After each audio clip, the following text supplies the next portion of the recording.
한유주 대표님 다시 뵙게 돼서 반갑습니다. 아, 네. 영광입니다. 네.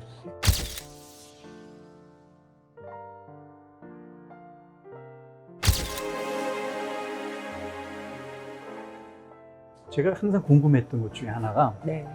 원래 패션 디자인을 공부하신 분이 네. 어떻게 갑자기 한식, 그것도 그 음식점을 하실 생각을 하셨어요? 아, 그렇게 저도 생각하는데 굉장히 이건 우연한 기회에 이제 생겼던 일인데요. 좀 나름 오랜 기간 동안 해외에 있다가 한국으로 다시 돌아오게 됐는데 그때 이제 제가 패션 액세서리 디자인 하면서 제 아틀리에를 좀 구하러 다녔는데 삼청동이 너무 좋은 거예요. 네네. 그래서 여기 근처에 이제 집도 정하고 이제 그래서 구하러 다녔는데 월전 선생님이 갖고 계신 데가 삼청동에 있었어요. 거기를 빌리려고 했더니 월전 선생님께서 이렇게 보시더니 본인이 이때 관상을 좀 보신대요.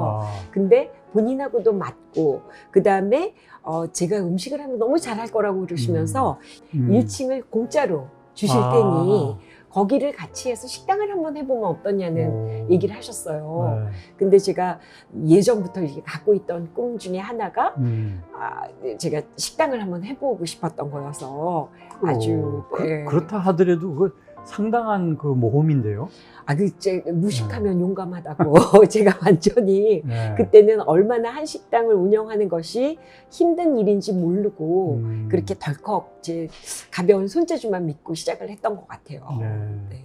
그때는 패션 디자인하고 그럴 때였죠? 네, 그때는 이제 패션 디자인에서 이제 패션 액세서리로 더 전문화하면서 그러니까 미국 쪽에 있는 뭐 헨리 밴델이라든지 바니스 뉴욕의 저희 브랜드로 이제 저희 그 액세서리도 런칭을 하고 그 다음에 여러 디자이너들 앤 테일러라든지 뭐 이제 그런 친구들의 그런 액세서리를 만들어주고 그랬죠. 그러고 있는데 식당이라는 완전히 다른 영역을 맞아요.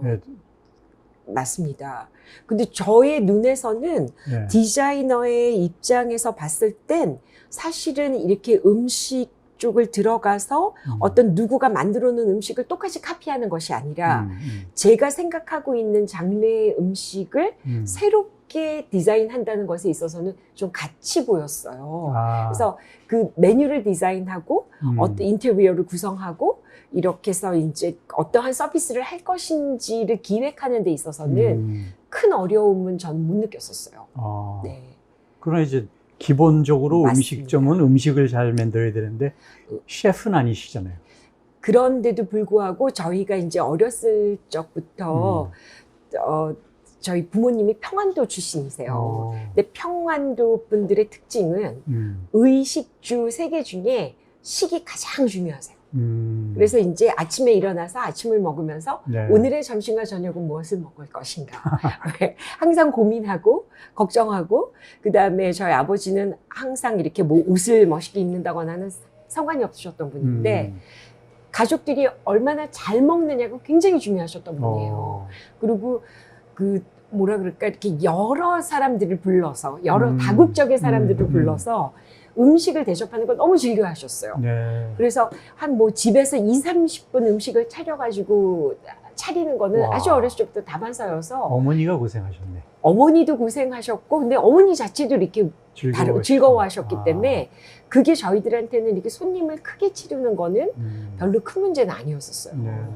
그걸 이제 보고 잘하시면서 그 자연스럽게 음식에 대한 무섭지 않았던 것 같아요. 그리고 먹는 행위, 그때 가족들끼리 또 먹는 행위, 그 다음에 여러 사람들과 나눠서 먹는 행위가 얼마나 사람들 사이를 돈독하게 하는 건지 좋은 건지 그거는 알았던 것 같은데 이렇게 그 한식당을 여러 사람들의 마음, 그러니까 직원들의 이야기예요.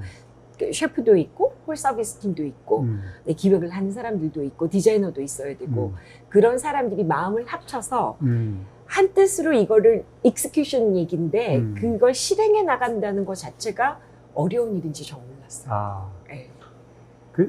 특히 이 한 대표님은 그렇게 어떻게 보면은 그 디자이너였잖아요. 네, 맞아요. 그럼 사람들이 자기가 맡은 그 일을 제대로 하는지에 대한 거가 이제 중요한데 음식을 직접 하시지 않더라도 네. 그 어떤 걸 원하는지는 아실 거 아니에요. 아, 근데 이제 음식을 직접 저희들이 손님이 오더를 내렸을 때 제가 그 주방 안에서는 만들진 않았는데 그 음식을 개발할 때는 저와 우리 총수방장이 항상 만나서 메뉴 개발은 저희들이 항상 하고요. 2001년도 11월 달에는 제가 직접 다 한 1년 정도는 주방에 들어가 있었어요. 그래서 그걸 하게 되면서 2001년도에 이제 오픈을 하게 되면서 한 석 달 동안 저희가 오픈을 못했어요. 근데 이제 그게 저가 디자이너로서 나는 콩두라는 한식당을 어떠한 식당으로 만들 것이야 라는 게 디자인이 딱 되어 나왔는데 그거를 맞출 수 있는 셰프의 마음들을 제가 몰랐던 거죠. 그래서 예를 들면 뭐 청국장이 들어간 두부 스테이크 거기에 김치는 야채로 만드는 처트니처럼 올라간다. 이야기를 했을 때 한식을 하셨던 셰프들은 그런 싸구려 재료를 가지고 절대로 고급 음식은 만들 수 없다. 그래서 이제 한 팀은 떠났고요. 네네. 그리고 또 다른 팀 또한 이제 계속 그런 그 편견이라 그럴까요? 한식은 이래 해야 한다. 라는 것들에 대한 편견들하고 제가 디자인하고 싶었던 그 음식 그 계열하고 틀렸던 것 같아요. 그래서 제가 그때 셰프님들이 이런 식당에 있어서 얼마나 중요한 역할을 하시는지, 그다음에 주인하고, 그러니까 어떻게 보면 그거를 만들어 가고자 하는 저 같은 사람하고 어떤 코디네이트를 가야 되는지를 그때 조금 알긴 했는데, 제가 그때 이제 30대 중반이어가지고, 아마 좀 철도 없었던 것 같아요. 그래서 이제 왜 안 되는지에 대해서 계속 부딪힌 거죠. 그러다 이제 운이 좋게 힐튼 호텔 총주방장 하셨던 박효남 사모님이라고 계셨는데 그분이 이제 되게 입지전적인 인물이세요. 그래서 그분이 예를 들면 프렌치 셰프이시지만 우리나라의 간장을 가지고 전 세계 요리 대회에 가셔서 우리 간장과 생선 요리를 같이 매칭을 시키면서 은상도 받으시고 그러셨던 분이에요. 그래서 그분께 이제 찾아가서 제가 이제 겪고 있는 어려움, 그 다음에 제가 만들고 싶은 식당에 그런 거를 말씀을 드렸어요. 그래서 그분들이 크루를 조금 꾸려주시고, 그래서 그분의 도움을 많이 받고, 이제 시작을 하게 되었죠. 3개월 동안은 이제 그걸 그렇게 해줄 수 있는 사람을 못 찾고, 그래서 자기가 원하는 거는 딱 머릿속에 있는데, 그걸 실행에 옮겨줄 사람들을 못 찾은 건데. 맞습니다. 그런데다가 또 제가 그때는 저만 잘난 줄 알고 제가 이제 생각하는 것이 옳다고만 생각했지 그걸 누구를 설득하는 작업들을 잘 못했던 것 같아요. 그래서 그때는 왜 저 사람들 문제가 있어? 왜 이렇게 편견에 사로잡혀 있는 거야?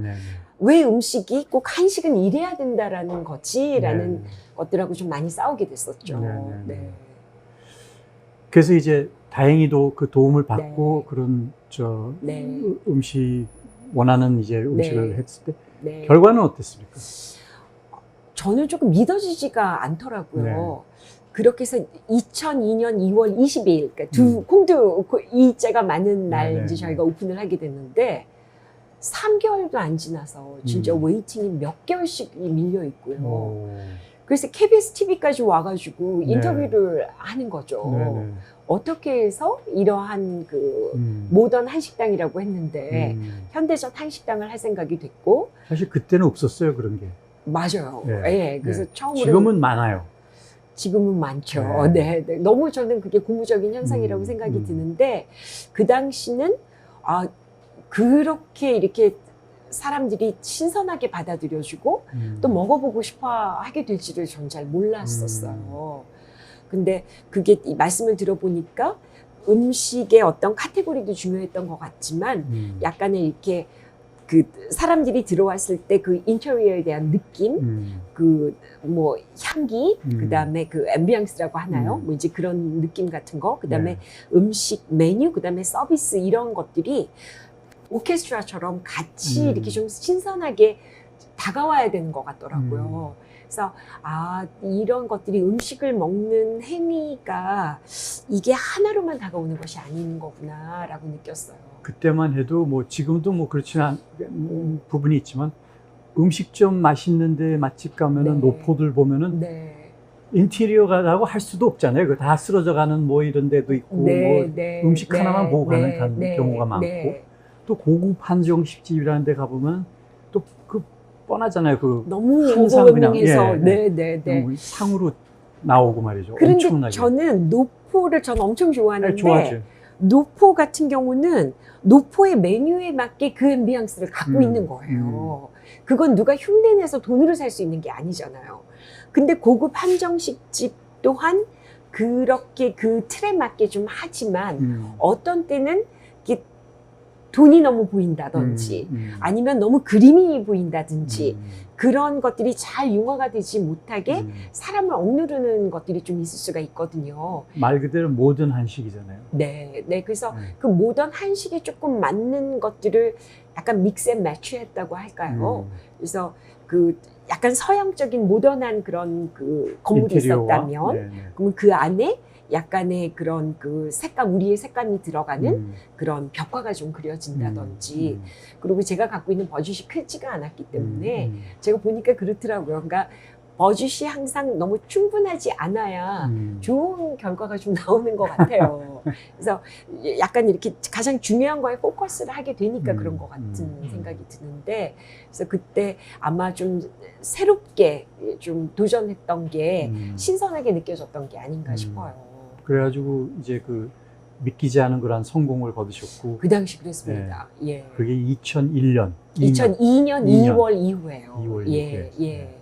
그러니까 뭐 1년도 안 돼가지고 그렇게 된 거네요. 그리고 이제 지금 때가 좋았던 게 이제 월드컵이 그때 열렸죠. 월드컵. 그래서 월드컵이 열리면서 굉장히 해외의 VIP들이 많이 오셨는데 그분들이 아마 그 전통 한식을 좀 먹기는 어렵고 새로운 한식을 좀 마일드하게 테이스팅 해보고 싶으셨던 분들이 있으셨던 것 같아요. 그래서 그런 분들이 오시면서 약간의 뭐 히딩크가 왔던 집, 뭐 유명한 누구누구가 한국에서 먹었던 집 해지면서 약간 유명세를 타지 않았나 그런 생각이 듭니다. 예. 그럼 그 삼청동 그 자리에서는 얼마나 계셨어요? 사실은 2년을 채 못 있었어요. 한 1년 정도 이렇게 지나가고요. 갑자기 이게 건물이 뭐가 잘못됐는지 어느 날 출근하니까 이 지하, 그렇게 아름답던 지하가 이 무릎 위쪽까지 물이 잠겼어요. 근데 이유를 찾아낼 수가 없었어요. 그래서 그 소방서에 연락해가지고 다 물도 뽑아내고 한 며칠 만에 그게 픽스가 될 줄 알았는데 그게 한 9개월을 넘도록 그 물하고의 이제 그 사투가 이제 벌어진 거죠. 그래서 이제 진흙에서 나오는 냄새 뭐 이런 것들 때문에 손님을 받을 수가 없는 상황이 이제 됐어요. 그것 또한 좀 믿기지가 않더라고요. 그래서 저희들이 손님들이 찾아보시지 못한다면 저희들이 찾아가야지라는 마음으로 케이터링 사업을 시작을 했습니다. 그래서 케이터링 사업을 시작하고 그것도 참 재밌는 게 저는 케이터링을 해본 적이 없어서 어떻게 이제 해야 될지 몰라가지고 이제 전전긍긍하고 있었는데 아마 유명 뭐 독일에 있는 그 아주 최고의 그 차를 만드는 회사에서 한번 어떤 재미난 기획으로 저희한테 이제 온 것 같아요. 한번 이런 걸 너희들이 최고급 한정, 그러니까 모던 한식당이라고 들었는데 독일에서 이제 회장단이랑 다 오니 너희가 그러니까 VIP를 모시고 할 수 있는 그 메뉴를 할 수가 있겠냐라는 얘기를 저한테 줬는데 메뉴 A, B, C를 가격대별로 달라 하더라고요. 근데 저는 호텔식이네요. 그러니까 보통 그렇게 메뉴를 줘야 되는 거죠. 근데 저는 메뉴가 나오지가 않는 거예요. 그래서 계속 전화 수십 번을 해서 여쭤봤어요. 이 행사의 진짜 목적은 무엇인가? 그 다음에 또 이 행사를 모셨을 때의 그 행사를 했을 때 가장 그러니까 걱정이 되는 VIP 아니면 모셔야 되는 VIP 그분의 반응은 또 어떤 반응을 끌어내고 싶은지 또 그분이 그런 분이 있다면 그분이 좋아하시는 음식은 뭔지 아는 건지 그래서 이 행사가 끝나고 나서 어떠한 결과를 원하는 건지 계속 귀찮도록 물어봤어요.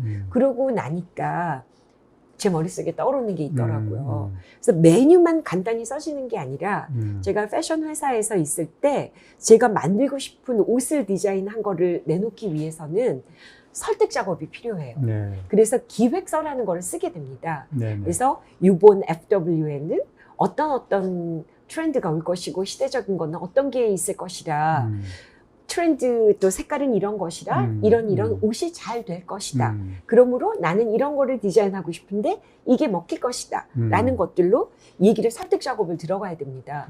그래서 제가 많이 해왔던 방식으로 그렇게 옷회사에서 만들었던 방식으로 똑같이 메뉴를 네. A하는 이러이러한 목적과 이러한 결과를 위해서는 이런 것이 필요하고 근데 제가 생각해보면 아마 그랬던 것이 좀 신선한 도전으로 좀 느껴진 것 같아요. 네. 그래서 그분들이 아주 흡족하게 제가 생각했던 그 A안을 또 선택을 해주셨고 그게 성공을 거두면서 이렇게 그 다음번에 어떤 기회들이 그래서 정말 어떻게 호텔이 아니고 가장 뭐 값비싸지만 가장 특별한 그 행사를 할 수 있는 회사로 저희들이 좀 알려진 계기가 됐던 것 같아요. 그 행사에 딱 맞춤으로 그냥 일반적이지 그렇죠. 않고 네. 거기만 행사만의 그 특별함을 예. 그 메뉴로 맞습니다. 만드는 네. 그런 작업을 하셨구나. 네. 그건 차별화네. 그럼 완전히 다르네요. 뭐 차별화를 원했던 건 아니었는데 차별화가 된 셈이에요. 근데 그로 인해서 또 네. 이제 뭐 정부 행사니 해외에 나가는 네. 행사니 이런 것도 많이 하게 됐나요? 그래서 그 기획서가 아마 몇 회사를 통해 갖고 돌았던 것 같아요. 각 이제 매 시즌마다 이제 어떤 다른 회사가 들어온다거나 네. 하면 똑같은 메뉴는 절대로 해본 적이 없고요. 네. 그래서 그런 똑같은 것 같아요.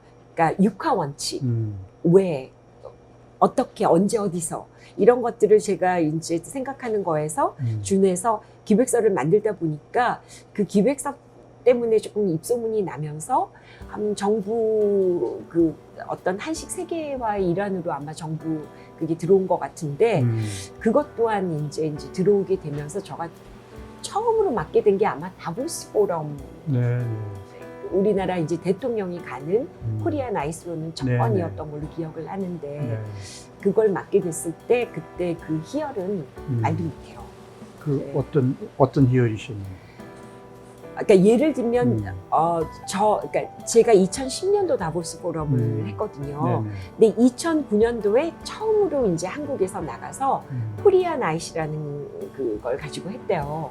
근데 다보스 포럼은 전 세계 이렇게 어떻게 보면은 나라를 대표하는 그 국가대표 그런 어떤 음식 각축전이라고 해도 과언이 아니에요.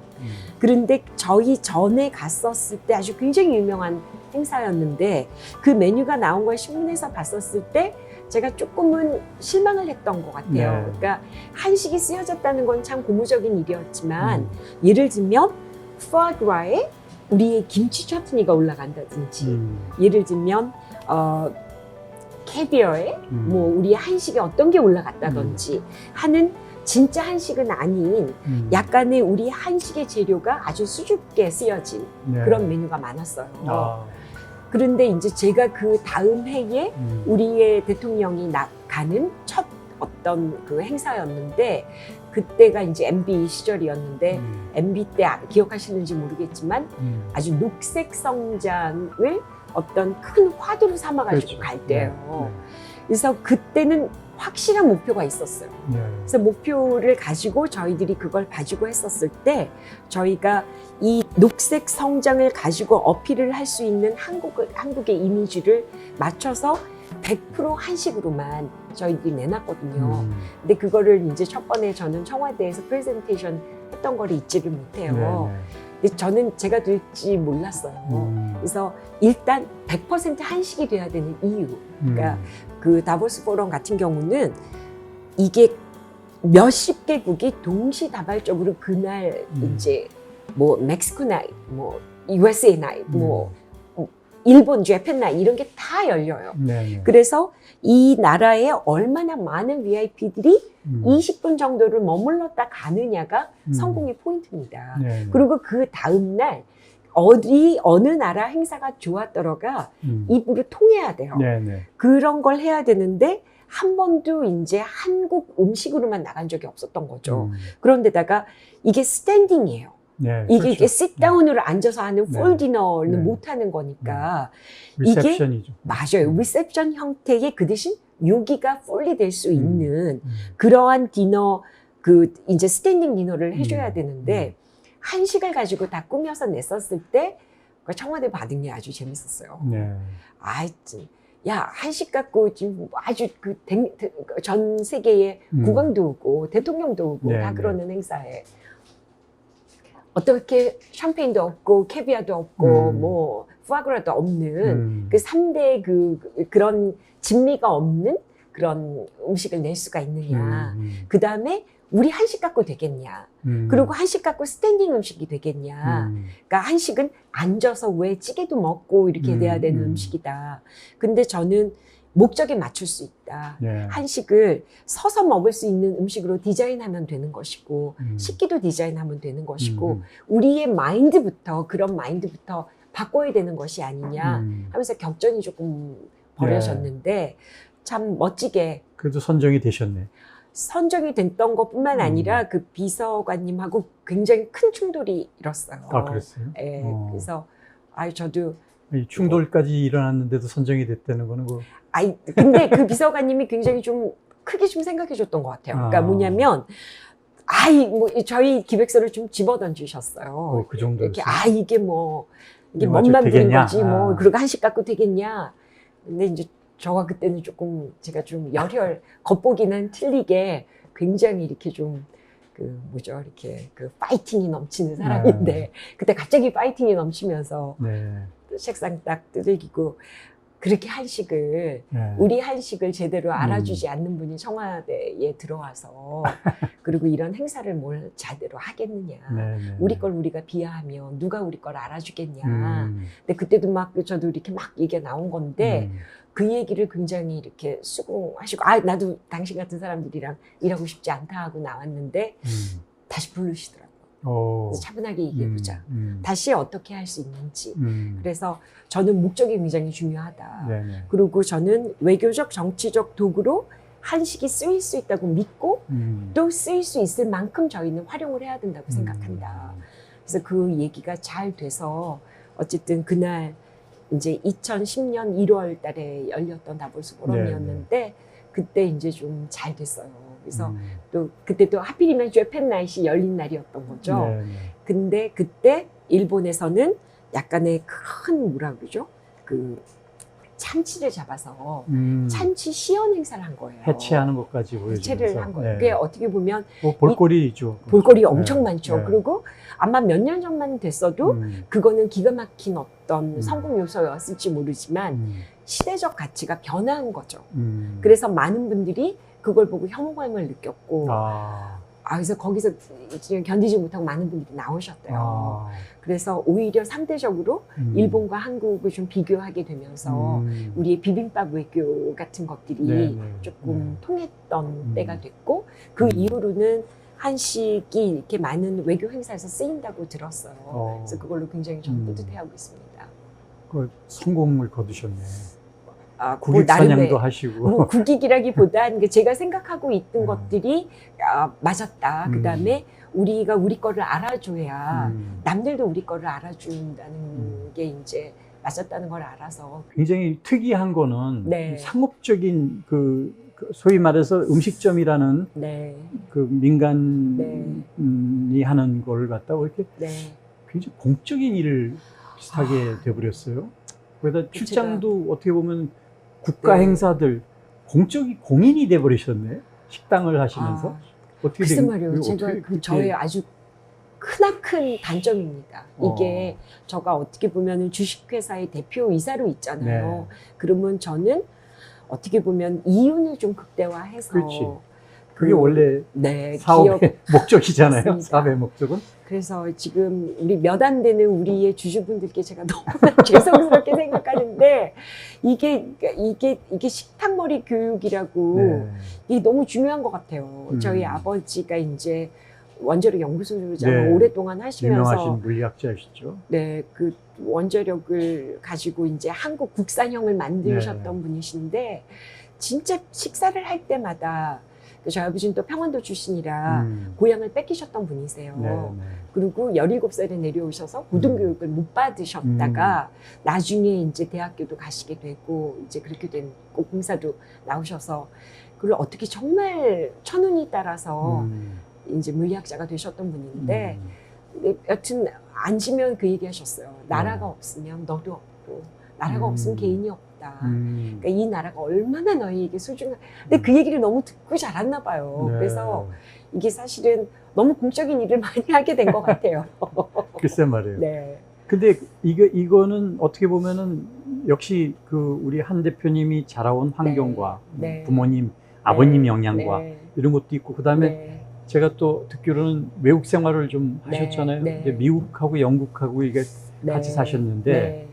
사실 미국하고 영국은 영어만 한다 뿐이지 굉장히 다르잖아요. 전 몰랐어요. 네. 저는 미국이 굉장히 미국인들이 영국 브리티시 액센트만 들어도 우리 되게 존경감을 갖고 네. 있는 거 아시죠? 그랬는데 영국 생활을 이제 제가 원해서 한 건 아니었고 저희 네. 직장을 다닐 때 저희 아버지가 시방간 처녀가 혼자 있으면 안 된다. 그래서 거의 일주일 전에 그냥 끌려가다시피 해서 가서 그랬는지 모르지만 추가 비가 이렇게 막 내리는 그 시즌이었고 그래서 그랬는지 모르지만 너무너무 영국을 비하하려고 하는 건 절대 아니지만 저한테는 굉장히 좀 구질구질 좀 미국에 비하면 그렇죠. 도로도 좁고 네. 원웨이도 많고 그다음에 집도 네, 흐름하고 네. 오래됐고 춥고 그다음에 중앙난방도 이렇게, 아니고. 네, 근데 미국에 있을 때는 모든 것들은 이렇게 새 거여야 되고 그렇죠. 신상이어야 되고 편해야 되고 네, 편리해야 되고 넓어야 되고 그 뭐 냉장고 안에 꽉꽉 먹을 것이 차 있어야 되고 이제 그런 것들을 보다가 영국을 가게 됐을 때 약간 문화적인 그 쇼크가 좀 있었던 것 같아요. 네, 네. 그리고 이제 그렇게 살다 보니까 6개월 정도가 시간이 흘렀는데 그때 그런 생각이 들더라고요. 우리 한국 저 60년대 태어났지만 60년대 저는 할아버지 밑에서 자랄 때 삼양동 달동네에서 제가 있었어요. 그래서 옛날 사진을 보다 보면 네. 고무신 신고 볼빨간 그런 어린 시절을 보내놓고도 제가 어느 순간에 너무나 편안한 삶, 그 다음에 미국에서 몇 년을 보냈다 하지만 미국에서 삶은 정말 익숙해져 버린 거죠. 네, 풍요로움 네, 그 자체죠. 네. 그랬다가 이 영국 안에서의 그 제가 만났던 몇 분의 교수님들 되게 초대를 받았을 때 좀 놀랐던 게 이가 다 빠진 증조 고모 할머니가 남기셔서 누구를 통해서 나한테 내려온 이 빠진 세라믹 같은 것들이 그분들한테는 정말 소중한 의미가 네. 있는 거다. 네. 이게 남들이 보았을 때 새 거고 비싼 거의 의미가 아니라 나한테 얼마나 소중한 가치가 있어야지 소중한 물건이 되는 것이구나. 그런 것들이 좀 눈에 들어오기 시작했어요. 그리고 한 2년 반이라는 시간이 저한테 딱 영국에서의 시간이 주어졌으니 저는 곳곳을 알아야 되겠기에 네. 영국을 엄청 여행을 한 거예요. 근데 영국 사람들이 물어봐요. 한국에 대해서 알려달라. 네. 근데 저는 가본 곳이 별로 없는 거예요. 서울, 부산 아니면 제주도? 그게 제가 가본 곳에 다였어요. 그런데도 나는 내가 한국에 대해서 무엇을 아나, 내 뿌리에 대해서는 내가 우리 문화에 대해서 무엇을 아나, 그런 생각들이 좀 들기 시작하면서 우리 거를 좀 찾아보는 계기가 그때 좀 생긴 것 같아요. 좋은 그 도움이 됐네요, 영국 생활이.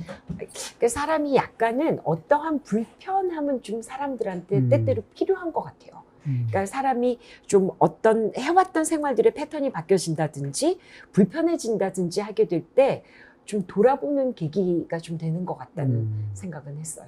예.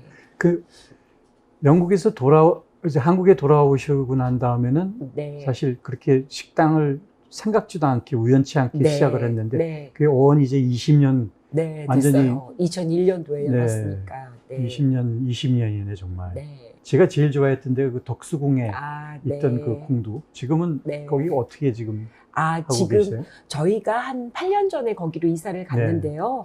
거기가 이제 조금 많이 그 덕수궁의 궁터 그리고 옛날에 이렇게 그 덕수궁 내부의 가장 높은 언덕으로서 그 선원전이 내려다 보이면서 네. 제사를 올렸다는 곳이래요. 그래서 일제 때는 거기가 경성방송국 전신으로 됐던 의미가 있던 곳이었는데 그 터가 이제 오래되다 보니까 좀 건물이 노후가 돼서 좀 안전하지가 않았어요. 그래서 재건축을 좀 어렵게 이제 따가지고 그거를 지금 올해 1년 동안은 다시 재건축을 해야 되는 1년. 때입니다. 예. 상당히 오래 네, 작업하셨고. 네. 그래서 지금 이제 이 콩두 점점이 네. 뭐 당분간 하시는 네. 건가요? 아니면 앞으로도 계속 여기를 하실 그 건가요? 미래에 대해서 제가 확언은 할 수 없지만 맨 처음에 생각했을 때는 1년 정도의 프로젝트를 생각하고 들어왔어요. 네. 들어왔는데 이게 3계층을 가지고 이제 운영을 합니다.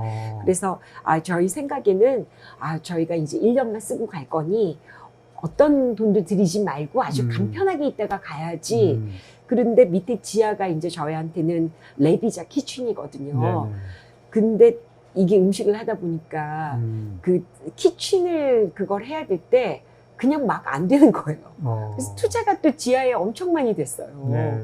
그리고 위에는 이제 석쇠불고기 도시락을 이제 만드는 그런 또 식당이고 해서 그 키친에 좀 투자가 많이 돼서 1년만 있다가 돌아가는 건 좀 너무 아깝지 않을까 이런 생각을 좀 갖고 있어요. 그러면 나중에 이제 재건축이 네. 끝나면은 두 군데를 운영하게 되는 상황이 올 수도 이제 있겠네요. 제가 사실은 그런 만한 역량은 못 되고 네. 있는데 그것도 한번 하늘에 맡겨봐야 되는.